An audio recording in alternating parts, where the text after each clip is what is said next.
जय जय श्री राधे। हरे कृष्ण। भागवत स्वरूप सभी साधुओं को मेरा प्रणाम।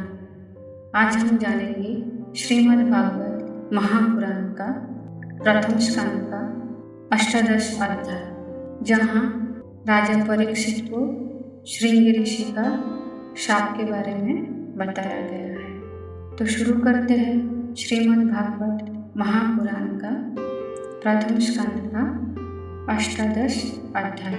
वीडियो शुरू करने से पहले आप सभी से अनुरोध है, अगर आपने मेरा चैनल सब्सक्राइब नहीं किया तो सब्सक्राइब कर लीजिए और बेल आइकन को प्रेस कर दीजिए ताकि मेरा हर वीडियो आप तक पहुंच जाए। और अगर आपको मेरा वीडियो अच्छा लगता है तो लाइक ज़रूर कीजिएगा और अपने बंधु बांधवों में शेयर कीजिएगा ताकि उनको ये जानकारी प्राप्त हो सके और वो अपने जीवन में उसको धारण कर सके। तो शुरू करते हैं श्रीमद् भागवत महापुराण का प्रथम स्कंद का अष्टादश अध्याय। सूत उवाच यो वै द्रोणस्य विप्लुष्टो न मातुर्तेय मृजा अनुग्रहात् भगवत कृष्णस्वाद्भुत कर्मणि। सूत जी कहते हैं, अद्भुत कर्म भगवान श्री कृष्ण की कृपा से राजा परीक्षित अपनी माता की कोख में अश्वत्थामा के ब्रह्मास्त्र से जल जाने पर भी मरे नहीं। जिस समय ब्राह्मण के शाप से उन्हें डसने के लिए तक्षक आया, उस समय वो प्राणनाश के महान भय से भी भयभीत नहीं हुए, क्योंकि उन्होंने अपना चित्त भगवान श्री कृष्ण के चरणों में समर्पित कर रखा था। उन्होंने सब की आसक्ति छोड़ दी। गंगा तट पर जाकर श्री सुखदेव जी से उपदेश ग्रहण किया और इस प्रकार भगवान के स्वरूप को जानकर अपने शरीर को त्याग दिया। जो लोग भगवान श्री कृष्ण की लीला कथा कहते रहते हैं, उस कथामृत का पान करते रहते हैं और इन दोनों ही साधनों के द्वारा उनके चरण कमलों का स्मरण करते रहते हैं, उन्हें अंतकाल में भी मोह नहीं होता। जब तक पृथ्वी पर अभिमन्यु नंदन महाराज परीक्षित सम्राट रहे, तब तक चारों ओर व्याप्त हो जाने पर भी कलियुग का कुछ भी प्रभाव नहीं था। वैसे तो जिस क्षण श्री कृष्ण ने पृथ्वी का परित्याग किया, उसी समय पृथ्वी में अधर्म का मूल कारण कलियुग आ गया था। भ्रमर के समान सर्वग्राही सम्राट परीक्षित कलियुग से कोई देश नहीं रखते थे, क्योंकि इसमें ये एक बहुत बड़ा गुण है कि पुण्य कर्म तो संकल्प मात्र से ही फलीभूत हो जाते हैं, परंतु पाप कर्म का फल शरीर से करने पर ही मिलता है, संकल्प मात्र से नहीं। ये भेड़ियों के समान बालकों के प्रति शूरवीर और धीरवीर पुरुषों के लिए बड़ा भीरू है। ये प्रमादी मनुष्य को अपने वश में करने के लिए ही सदा सावधान रहता है। शनकादि ऋषियों, आप लोगों को मैंने भगवान की कथा से युक्त राजा परीक्षित का पवित्र चरित्र सुनाया है। आप लोगों ने यही पूछा था। भगवान श्री कृष्ण कीर्तन करने योग्य बहुत सी लीलाएं करते हैं, इसलिए उनके गुण और लीलाओं से संबंध रखने वाले जितनी भी कथाएं हैं, कल्याणकामी पुरुषों को उन सब का सेवन करना चाहिए। ऋषियों ने कहा, सुम स्वभाव सूची, आप युग युग जिए, क्योंकि मृत्यु के प्रभाव में पड़े हुए हम लोगों को आप भगवान श्री कृष्ण की अमृतमय उज्ज्वल कीर्ति का श्रवण कराते हैं। यज्ञ करते करते उसके धुएं से हम लोगों का शरीर धूमिल हो गया है, फिर भी इस कर्म का कोई विश्वास नहीं है। इधर आप तो वर्तमान में ही भगवान श्री कृष्णचंद्र के चरण कमलों का मादक और मधुर मधु पिलाकर हमें तृप्त कर रहे हैं। भगवत प्रेम भक्ति के लव मात्रों के सत्संग से स्वर्ग एवं मोक्ष की तुलना नहीं की जा सकती। फिर मनुष्य के तुच्छ भोगों की तो बात ही क्या है। ऐसा कौन रस मर्मज्ञ होगा जो महापुरुषों के एकमात्र जीवन सर्वस्व श्री कृष्ण की लीला कथाओं से तृप्त हो जाए। समस्त प्राकृत गुणों से अतीत भगवान के अचिंत अनंत कल्याणमय गुण गानों का पार तो ब्रह्मा शंकर आदि बड़े बड़े जोगेश्वर भी नहीं पा सके। विद्वान आप भगवान को ही अपने जीवन का ध्रुव तारा मानते हैं, इसलिए आप सत्पुरुषों के एकमात्र आश्रय भगवान के उदार और विशुद्ध चरित्र का हम श्रद्धालु श्रोताओं के लिए विस्तार से वर्णन कीजिए। भगवान के परम प्रेमी महाबुद्धि परीक्षित ने श्री सुखदेव जी के उपदेश किए हुए जिस ज्ञान से मोक्ष स्वरूप भगवान के चरण कमल को प्राप्त किया है, आप कृपा करके उसी ज्ञान और परीक्षित के परम पवित्र उपाख्यान का वर्णन कीजिए, क्योंकि उसमें कोई बात छिपा कर नहीं कह गई है और भगवत प्रेमी अद्भुत योगी निष्ठा का निरूपण किया गया होगा। उसमें पद पद पर भगवान श्री कृष्ण की लीलाओं का वर्णन हुआ होगा। भगवान के प्यारे भक्तों को वैसा प्रसंग सुनने में बड़ा रस मिलता है। शुद्ध जी कहते हैं, अहो विलम, जाति में उत्पन्न होने पर भी महात्माओं की सेवा करने के कारण आज हमारा जन्म सफल हो गया, क्योंकि महापुरुषों के साथ बातचीत करने मात्र से ही नीच कुल में उत्पन्न होने की मानवता शीघ्र ही मिट जाती है। फिर उन लोग तो बात ही क्या है जो सत्पुरुषों के एकमात्र आश्रय भगवान का नाम लेते हैं। भगवान की शक्ति अनंत है, वो स्वयं अनंत है। वास्तव में उनके गुणों की अंतःकरण के कारण ही उन्हें अनंत कहा गया है।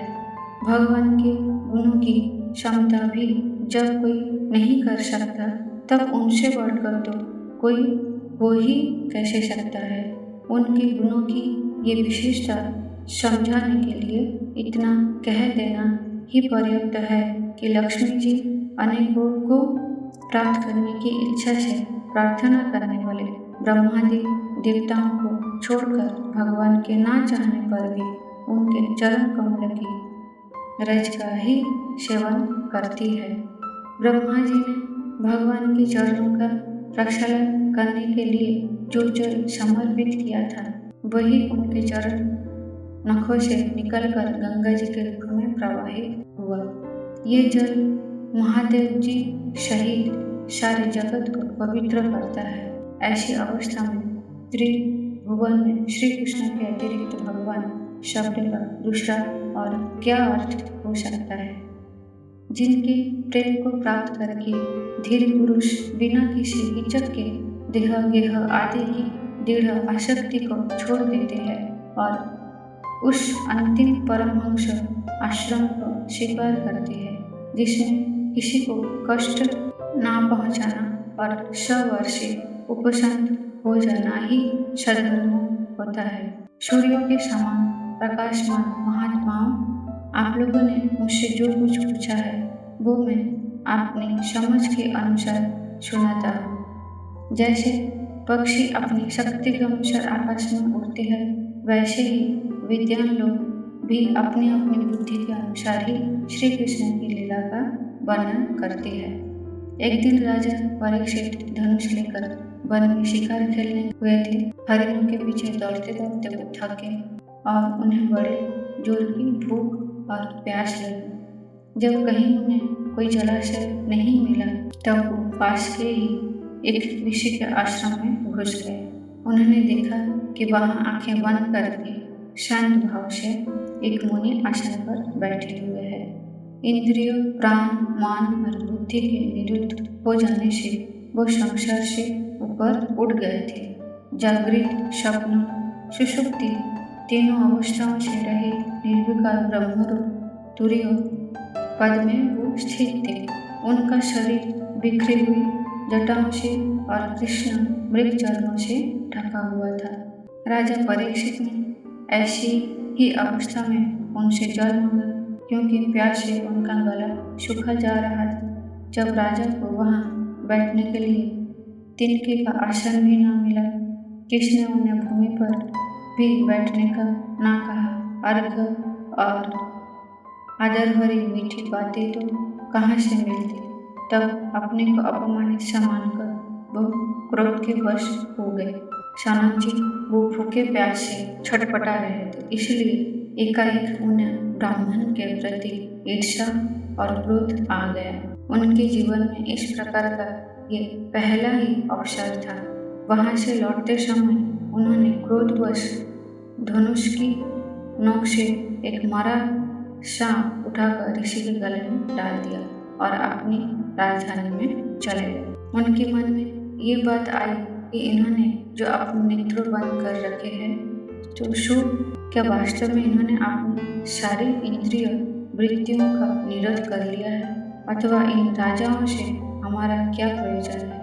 ये सोचकर इन्होंने झूठ मूठ समाधि का ढोंग रच रखा है। उन शमीक मुनि का पुत्र बड़ा तेजस्वी था।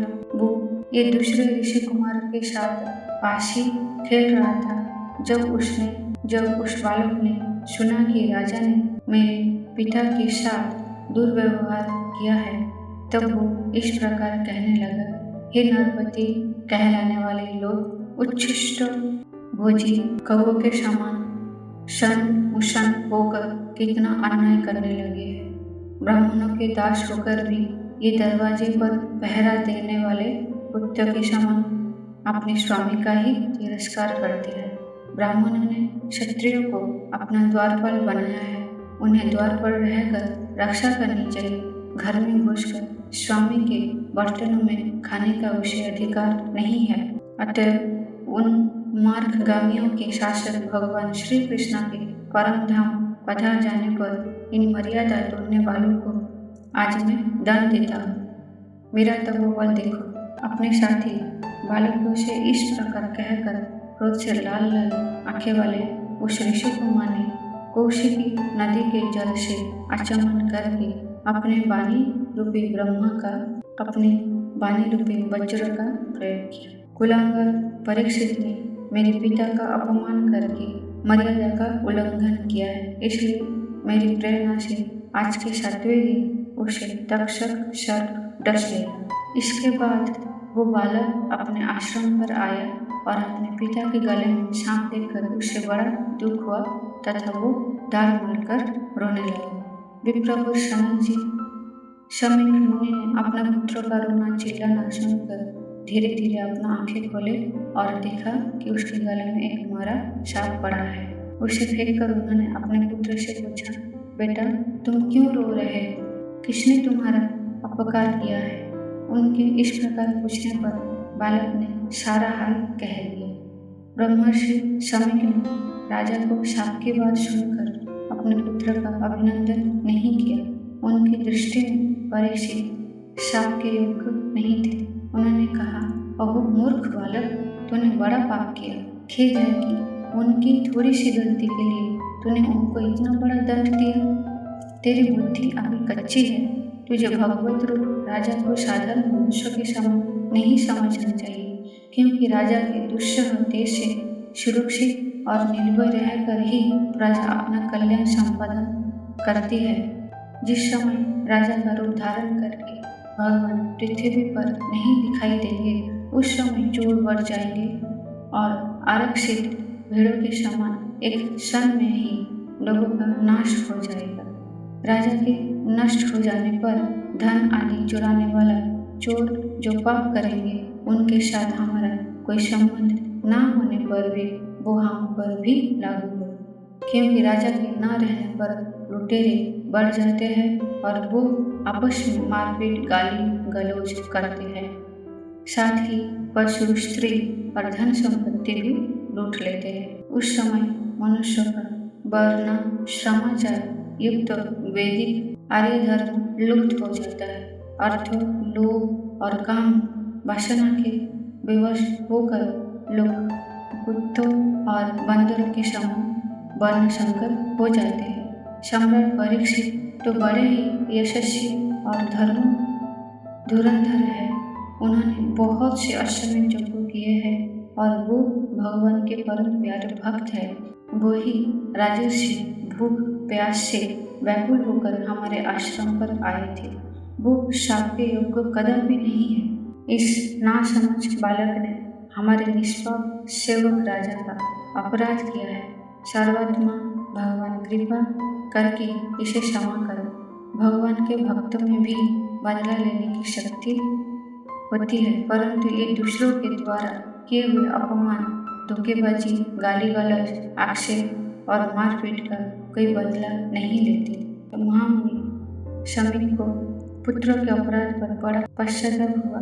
राजा परीक्षित ने जो उनका अपमान किया था उस पर तो उन्होंने ध्यान ही नहीं दिया। महात्माओं का स्वभाव ही ऐसा होता है कि जगत में जब दूसरे लोग उन्हें सुख दुखादि दंड में डाल देते हैं तब भी वो प्राय हर्षित या व्यथित नहीं होते, क्योंकि आत्मा का स्वरूप तो गुणों से सर्वथा परे है। अतः श्रीमद् भागवत महापुराण का प्रथम स्कंद का 18 अध्याय समाप्त। आप प्रेम पूर्ण हृदय से अपने आराध्य भगवान का चिंतन करते हुए बोलिए, जय जय श्री राधे, हरे कृष्ण।